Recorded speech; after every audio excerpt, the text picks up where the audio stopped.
The title of this session is Having It All, recorded July 4th, 1966.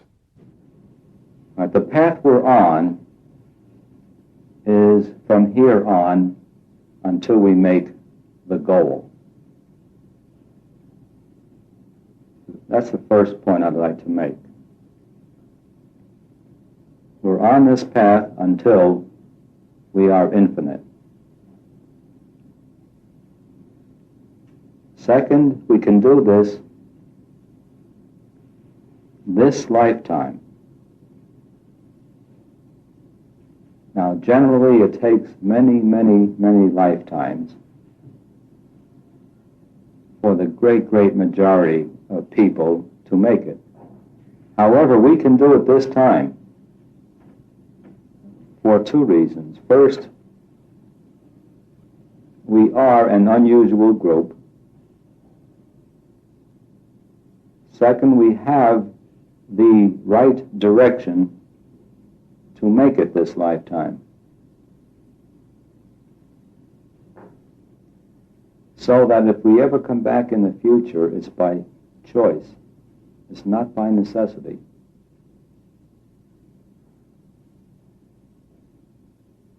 Usually those of us who want to help others to that point will come back just to help others.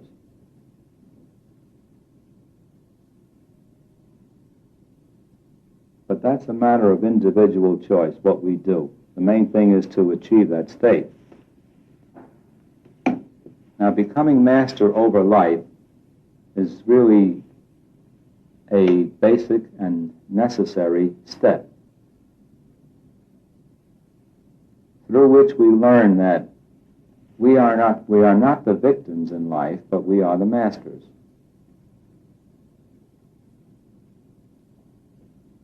After we master the ways and means of making our environment the way we want it,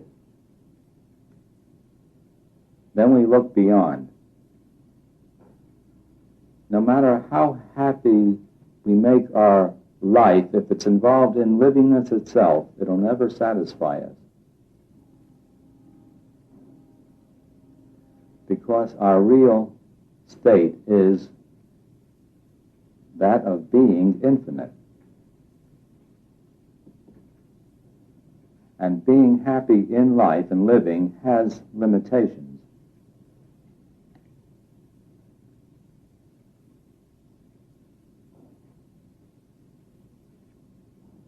Are there any questions on that? I've sort of brought us up to date. Now I'll go into what I think should be our direction in the future.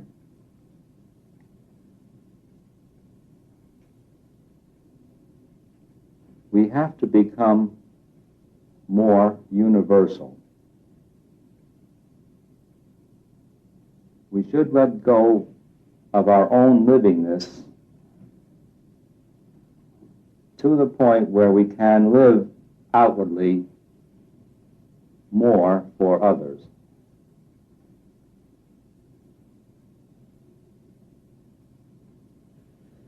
If we are universal beings, we must be universal beings. Every human being is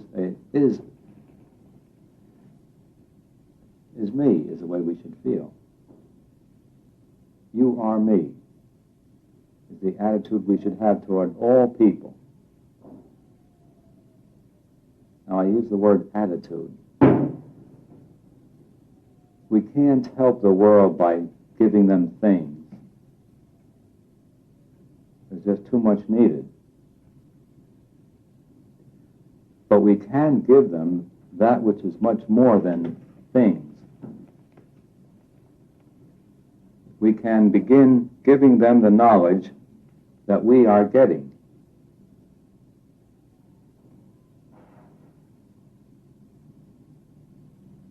And our attitude should be one of wanting to help everyone who wants help.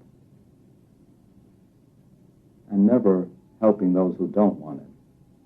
That's imposing upon them. We should try to help just those who cross our path.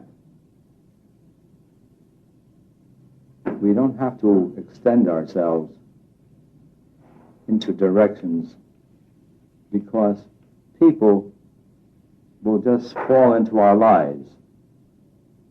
They'll ask us questions. And as we give them the answers, we find that certain people will feel that you are giving them the right answers, that you are helping them, and they'll ask more. And it's really an obligation to answer questions of people who come to you sincerely, seeking the right direction.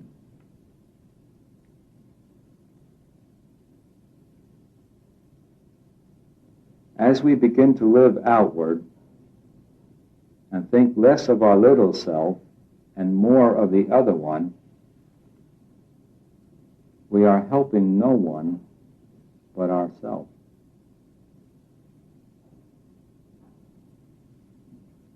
The world sees it differently. They would probably interpret it as we helping the other one. But there's no other one to help but ourselves. And actually, we get the greatest benefit.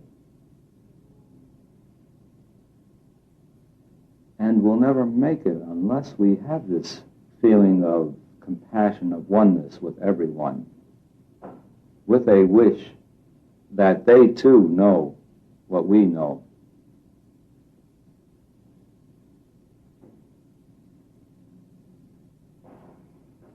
So to repeat,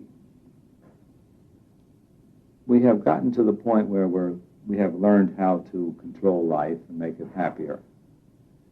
Now we should try to make it happier for others who want it. This does not mean stopping our own growth. That we never stop. We keep working for our own further growth. But at the same time, we help others.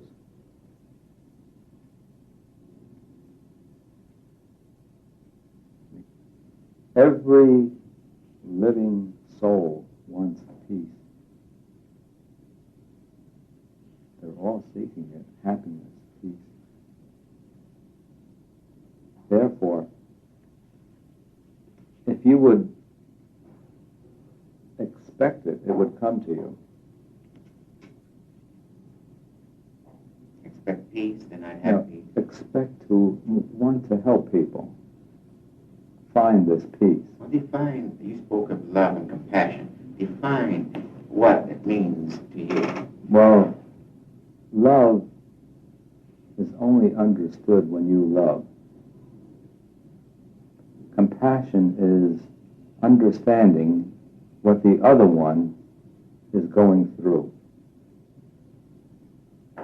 Compassion is understanding what the other one is experiencing. But the emotional part sort of comes automatically if you live to see the other ones happy. Practicing that way of life would bring tremendous amounts of happiness.